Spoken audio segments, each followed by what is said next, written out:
Have you ever eaten something that has instantly taken you back to your childhood? This cream tuna on toast did that for me. I'm Johnny Mac, and this is the Sauce and Gravy channel. In today's recipe, I hope to help you bring back memories by teaching you how to make a homemade cream tuna on toast, otherwise known as Tuna SOS.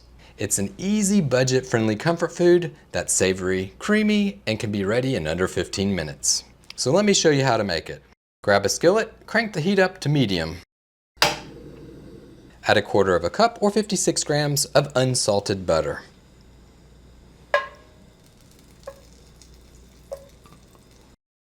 I get a lot of questions about why do you use unsalted butter? It's easier to add salt in the end, it's harder to take it out.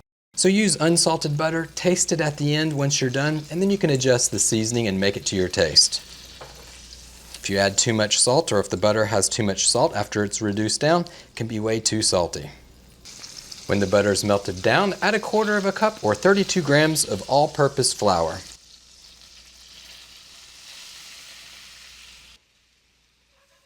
Whisk it in and cook it for about 2 to 3 minutes. The flour and butter mixture is called the roux, and you want to watch the heat. If the pan's too hot, turn the heat down. You definitely don't want to burn this. Check out the Sauce and Gravy channel cookbooks. Each written recipe comes with a free video tutorial to help guide you through the process. I'll put links in the description of the video as well as on the Sauce and Gravy channel website. Next step in the Tuna SOS process is to add your milk. 2 cups or roughly about 500 milliliters. Just pour it in.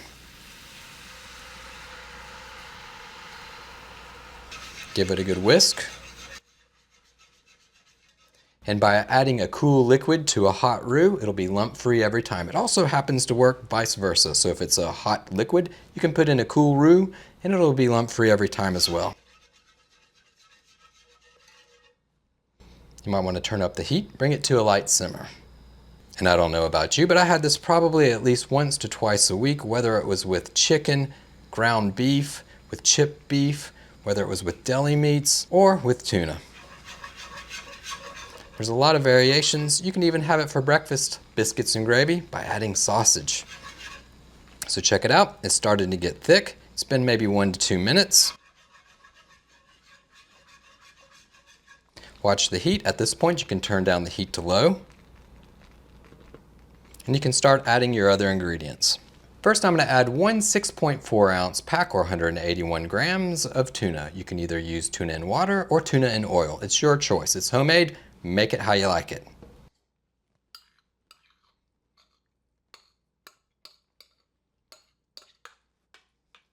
Mix that into the sauce.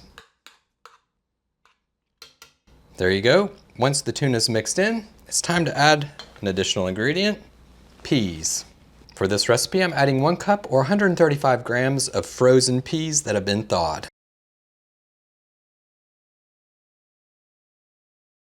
Add them in over low heat, give it a mix, stir them in, and warm the peas up. And if you don't like peas, you can add any type of vegetables that you like. You could add green beans, you could add mushrooms, onions, carrots, you name it. It's homemade, you can make it however you like it. Spank in a touch of black pepper. Give it a taste so you can adjust the seasoning. Add some salt. If the sauce is too thick, you can always add additional milk to thin it out, warm it up, and you're ready to go. And if it's too thin, you can reduce it down over low heat until it's as thick as you like. And voila, you have your cream tuna. This obviously goes on toast really well. You can put it over rice, noodles, put it on biscuits, you name it. Keep it over low heat, and you can work on the toast. For this recipe, I'm going to slice up some bread, toast it, and add the cream tuna on top for Tuna SOS. I hope you enjoyed learning how to make this creamy, cozy classic, cream tuna on toast, otherwise known as Tuna SOS. For some additional flavor boosters, you could add Dijon or whole grain mustard, roughly about 1/2 teaspoon to 1 teaspoon. For texture upgrades, you could add corn, some sauteed mushrooms, you could add fried onions, toasted breadcrumbs, or crushed crackers. If you'd like to add a touch more protein, you could add cream cheese, sour cream, or chop up some hard-boiled eggs and add it to the top. This recipe will make 3 cups or 750 milliliters of gravy. It'll serve 2 to 4 people. Thank you for watching the Sauce and Gravy channel. I hope that this recipe brings back some wonderful childhood memories. If you found this recipe helpful, please be sure to hit that like button, hype it up, and share it with your friends. Thanks again for watching, and remember, until next time, keep whisking, y'all.